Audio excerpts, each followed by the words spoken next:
We light our chalice flame to begin our service today, as chalice flames are lit in our brother and sister congregations across the world. And as we light this flame, we will hear words by Jacob Trapp.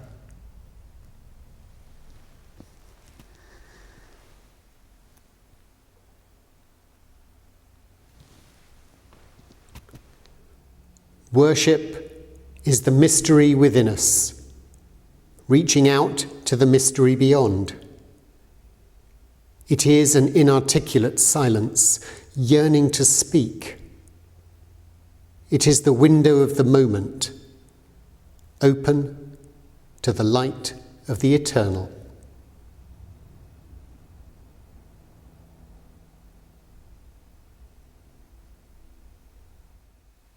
Welcome. Welcome to this, our Sunday morning service, here in the Unitarian Meeting House in Sevenoaks. We will be open later today, 10:30.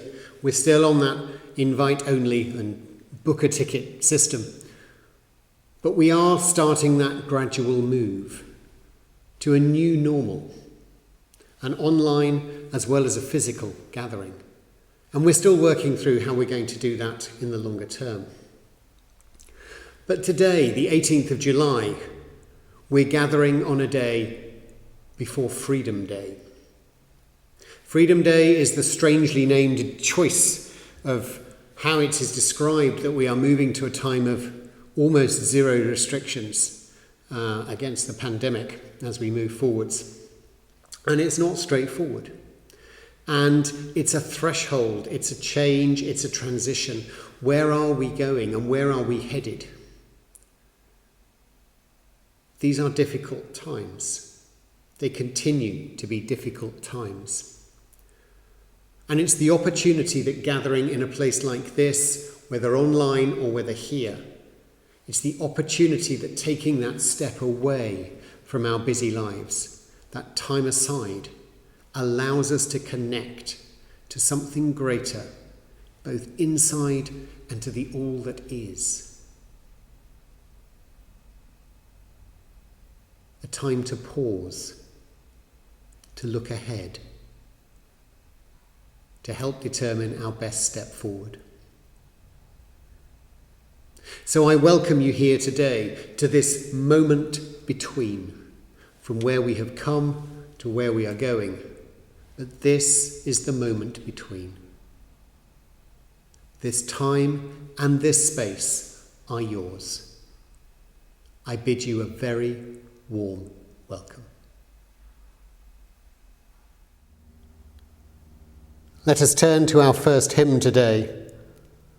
On this day, as we think about changes, new steps, thresholds. A hymn by Samuel Longfellow, reminding us of the sense of life that holds us through change. The life that maketh all things new. The words will be on your screens.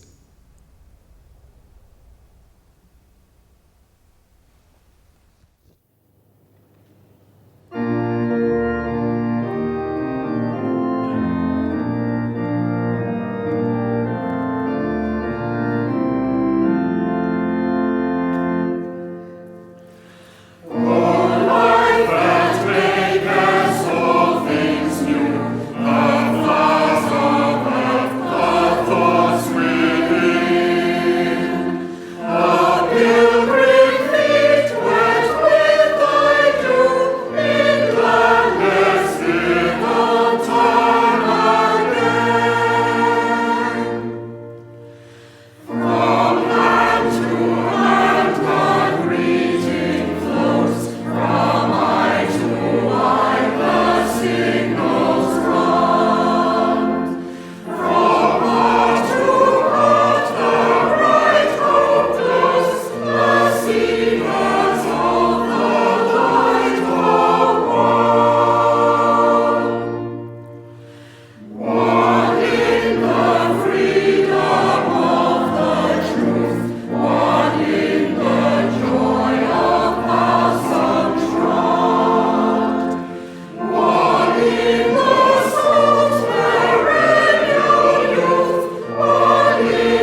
Our first reading today is from Vanessa Rush Southern's book of meditations.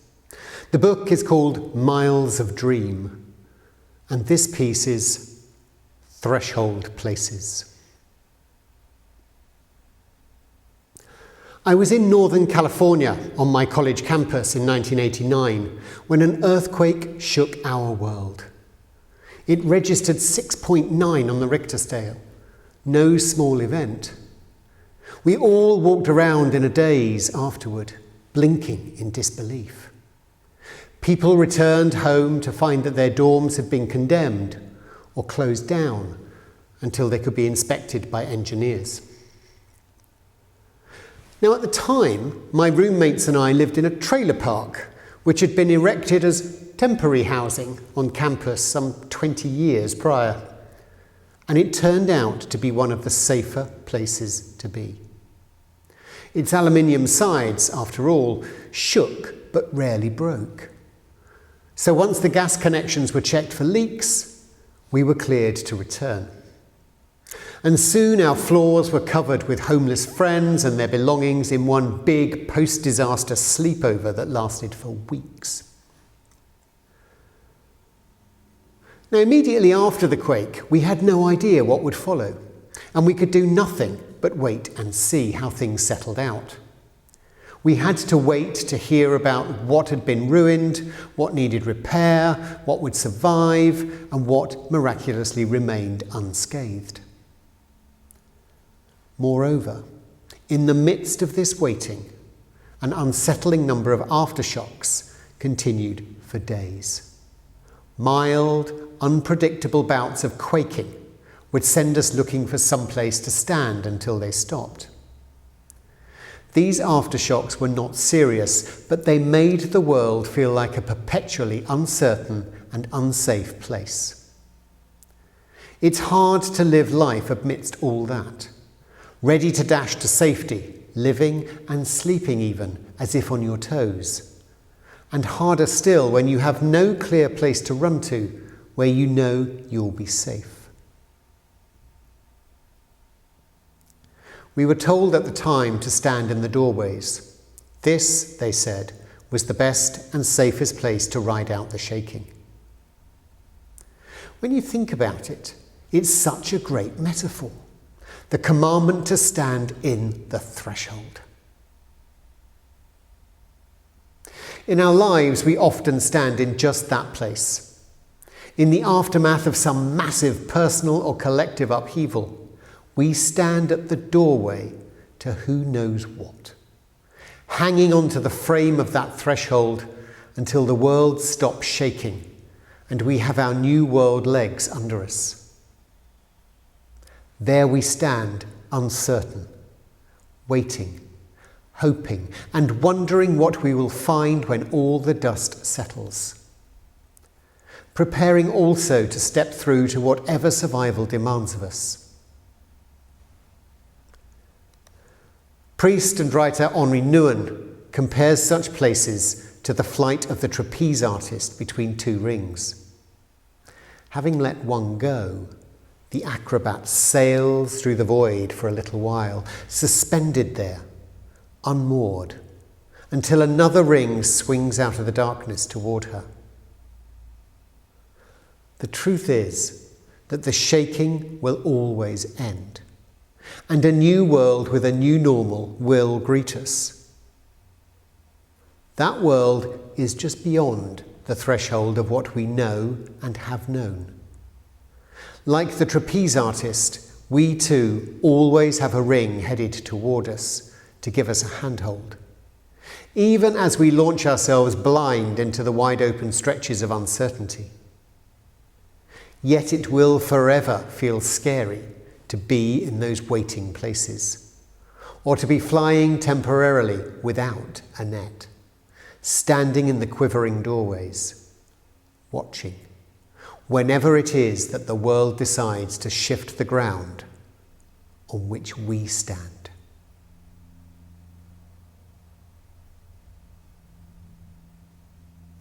The words of Vanessa Rush Southern. let us come together in a time of prayer. In this bewildering time of connection and disruption, we know deep down we are not self-contained, self-sufficient, self-explained.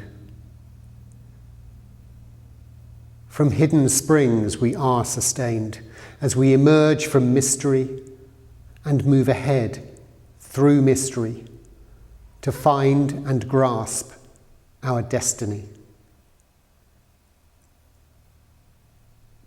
We seek a clearer and a broader view to know the meaning of our unity with all whose help has raised us up and all whom we in turn can help, that we might reach out with care to those that lack the words to ask.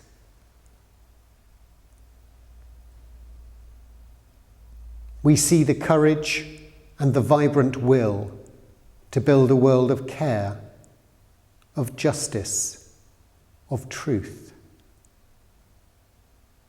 of joy and of sympathy and of love. May understanding and intention be part of our rebirth, our unfolding, today and every day.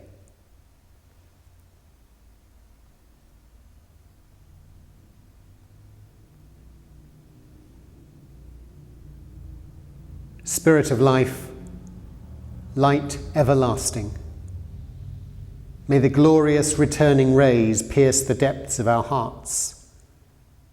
May they purify, gladden, lighten and enrich us.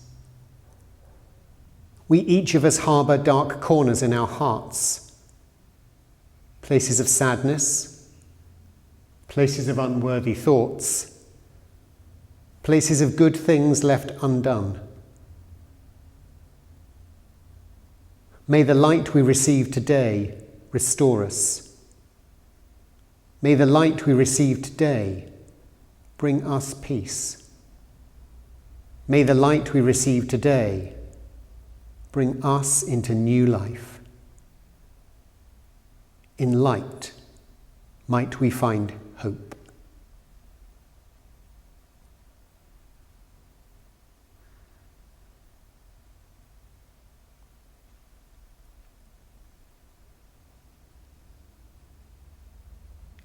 If you wish to, I welcome you to join with me in the words of the final prayer, following the words on your screen.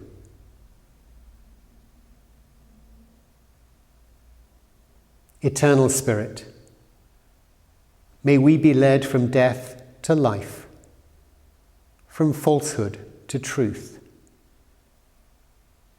May we be led from despair to hope, from fear to trust. May we be led from hate to love, from war to peace. Let peace fill our hearts, our world, our universe. Amen.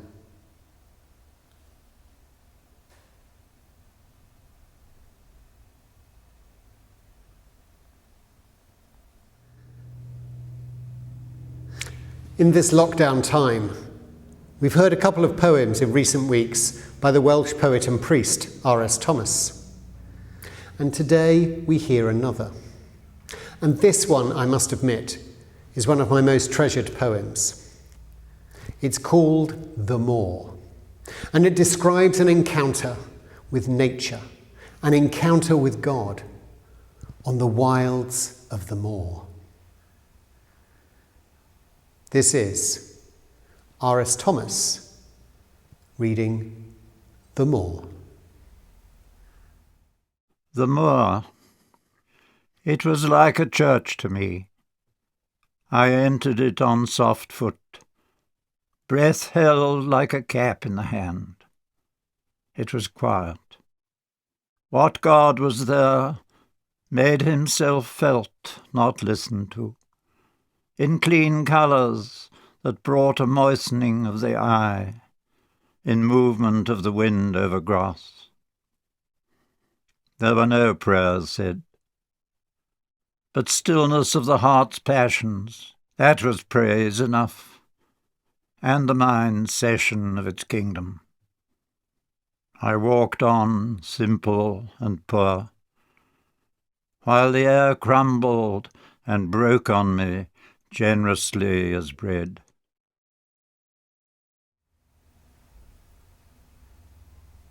The words and voice of R.S. Thomas.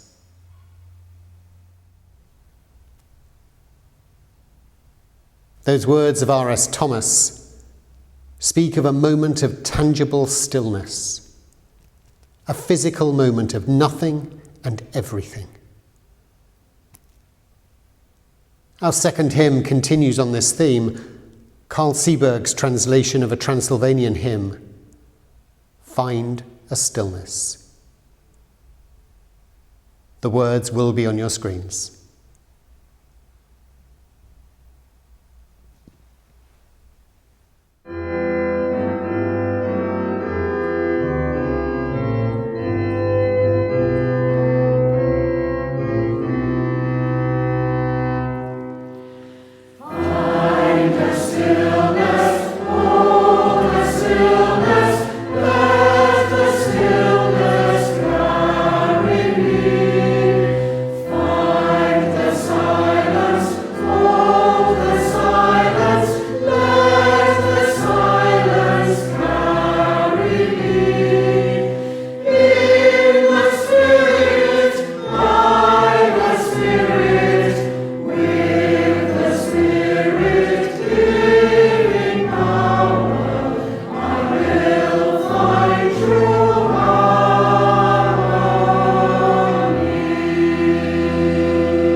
We are on the threshold once more. Now, this has been the case several times over the last nearly year and a half now, and we found ourselves at the moment of a next step.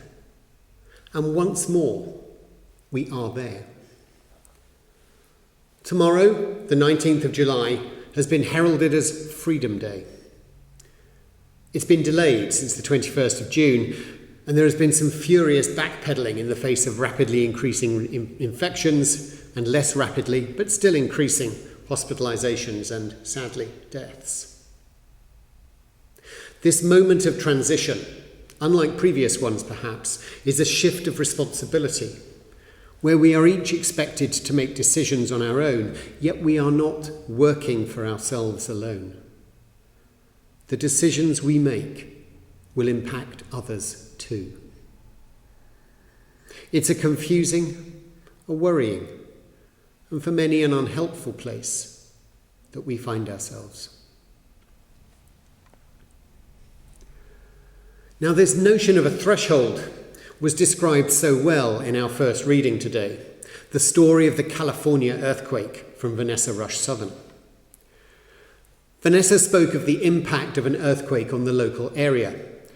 There were those directly affected, but also many more whose lives had changed as a result of the damage sustained in the brief moment of the quake. There were ongoing aftershocks, but it's fair to say that the greatest impact was from the first quake and the ongoing changes to their lives, to the lives of each and every student. They were affected in ways they might never have considered obvious. Yet they were there for each other, and they helped each other through the chaos that followed. And there was that wonderful idea that the temporary sleeping accommodation, well out of date, were in fact the only places to survive the quake unscathed, and ended up being the focus for all of the others. Yet, toward the end of the story, Vanessa recognises that the threshold of the place is where they stand. In the doorway of those sleeping places, and of the older buildings too, there was a safety and a refuge from the dangers aside, both behind and before. The doorway, the threshold, the place from which we seek the next step to be taken. This is the place of safety.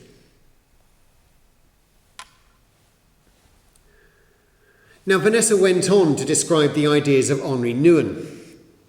Now, Nouwen was a Catholic priest and a writer who died in 1996, and his many books are read widely.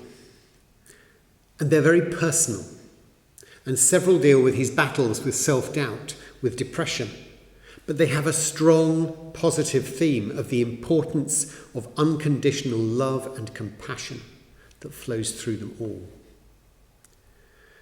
Now, Vanessa Rush Southern quotes Henri Nouwen's ideas of the threshold being that moment for a trapeze artist, an acrobat, where the artist has let go of the ring and is in a state of automatic momentum to catch the second.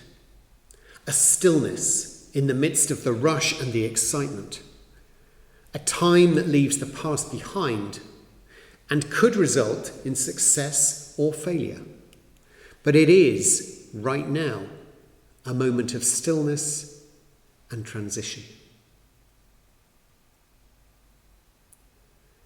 And it is in this moment, almost a moment from outside time, that the acrobat finds themselves in a quite scary moment of transition.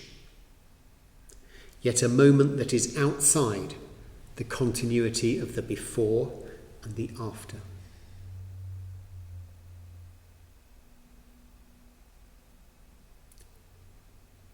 Now, this moment outside time comes up many times in religious and spiritual writings. Vanessa Rush Southern and Henri Nouwen are not, you will not be surprised, the first to recognise the otherness of the thresholds and the moments in between. Now, in a very well-known Bible story, one that I've told here many times before and online, the prophet Elijah is trying to make a connection to his God. He's in a bit of trouble, and he's run away from the towns and the cities, and he finds himself in a cave on Mount Hebron. And he's hidden away from the place that he's left, but this is clearly only a stopping point on the path to the place he is travelling to. His destination is completely unknown, both in the story and, we must assume, for Elijah. He is running scared. He is escaping a terrible thing. And he seeks comfort and guidance from his God to help him make sense of the past and to begin the work to shape the future. Now, as many of you will know, and it's a well-known phrase, Elijah cannot hear the word of his God.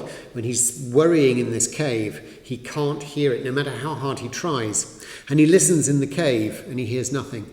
And he listens in the wind and in the storm and in earthquakes, and he hears nothing. Eventually, in the story, he stands at the mouth of the cave. The doorway, if you like, the threshold. And in the silence, deep inside, he hears the still, small voice of God. This is a moment aside, a step away from the past and the future, the chaos and the uncertainty. It's a moment between two places, like the acrobat in mid-flight. The still, small voice of God is heard in the doorway, on the threshold, strengthening Elijah for his path ahead.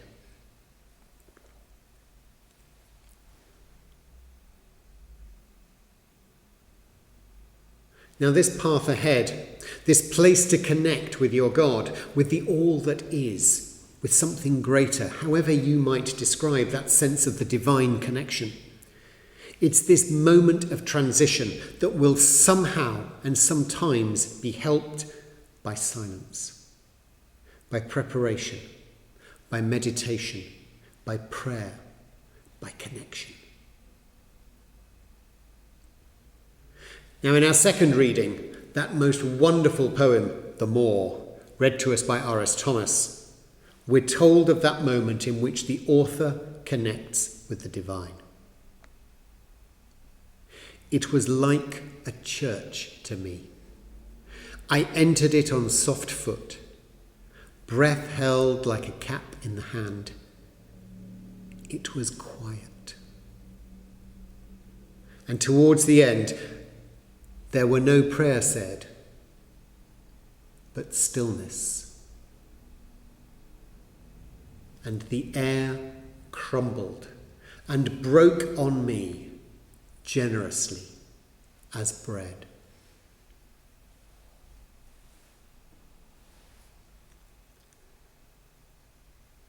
Now, for me, this poem too speaks of transition, of threshold and of stillness.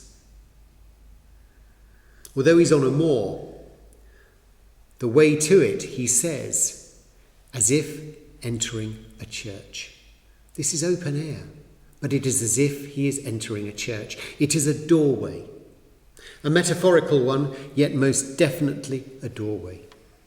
And in this place of safety, between the past and the future, there is a stillness, a place of safety, a place of sustenance, of spiritual strength and connection.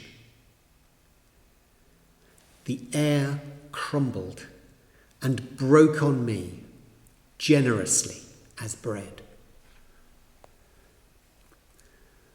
Now, this idea comes from a biblical story of the bread of heaven falling on the Israelites as necessary sustenance from God as they made their exodus from Egypt and 40 years in the desert. Manna from heaven, the bread of God, a source of spiritual comfort in the time between the past, the dreadful slavery in Egypt, and the future, which at this point is both uncertain and unknown.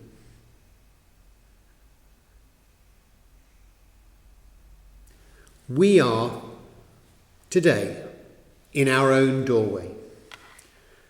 Just as Vanessa Rush Southern and the Israelites and Elijah have found themselves in a place between a difficult and an unwelcome past. Just as we look back over a year of pandemic, which has affected each of us in very different ways, some tragically, some a time of uncertainty and worry. And we find ourselves now on the threshold of something else.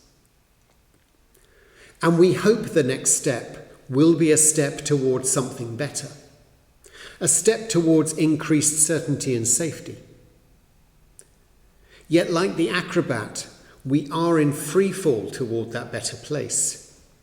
And we still need to take necessary actions to ensure we are able to grasp that safety second trapeze. Now, I'm going to repeat an element from our first reading from Vanessa Rush Southern.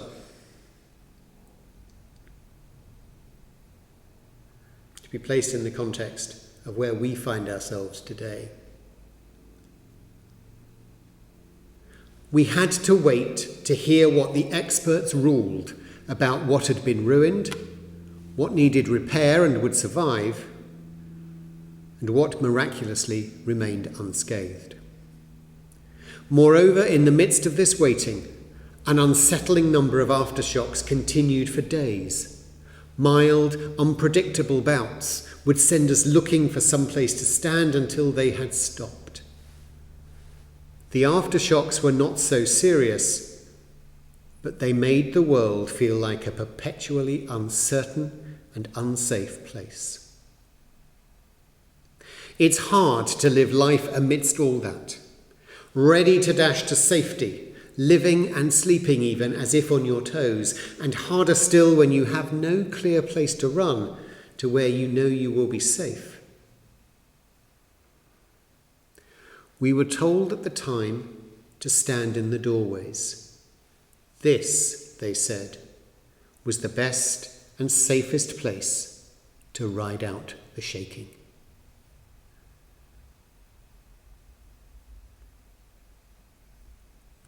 And we are all standing in those doorways right now, for all sorts of different reasons. And we do not rush. We take time in this doorway to connect to our deeper selves, to ensure our moves are deliberate, thoughtful, balanced for a greater good. The temptation is to be caught in the rush for the new, yet we know deep down the path will not suddenly improve. Our opportunity to reflect, to pray, to take time to recognize the part we play in the greater story can help us to step confidently and in awareness. It is our actions that will help shape the world to come, on a small and a large scale. In the stillness, we find connection. On the threshold, we seek hope. We are in the safety of the doorway between the devastating quakes of the past and the hopes for a better world ahead. We are in the moment between. And with steady and thoughtful steps, we move forwards.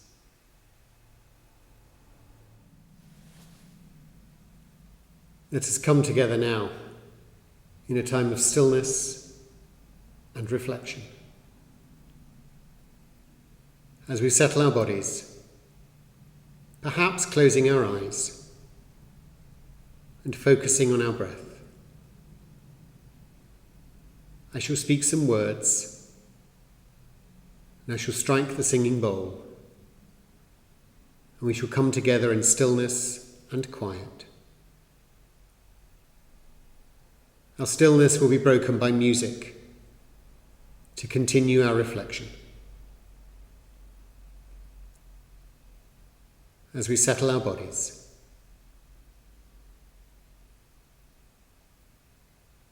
I shall read some words by Meister Eckhart, 14th century Dominican friar and theologian.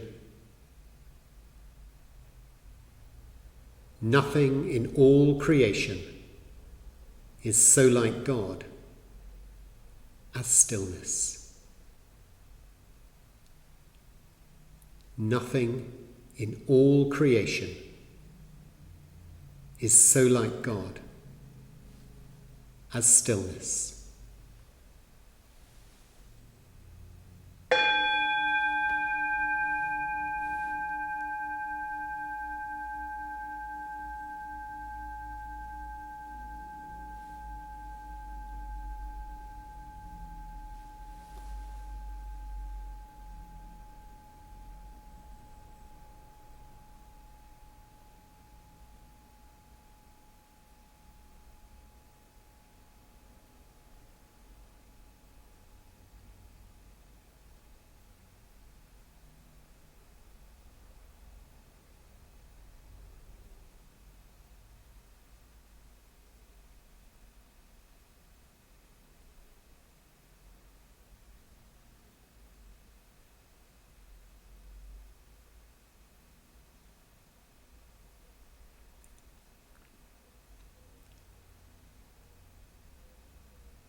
Some closing words.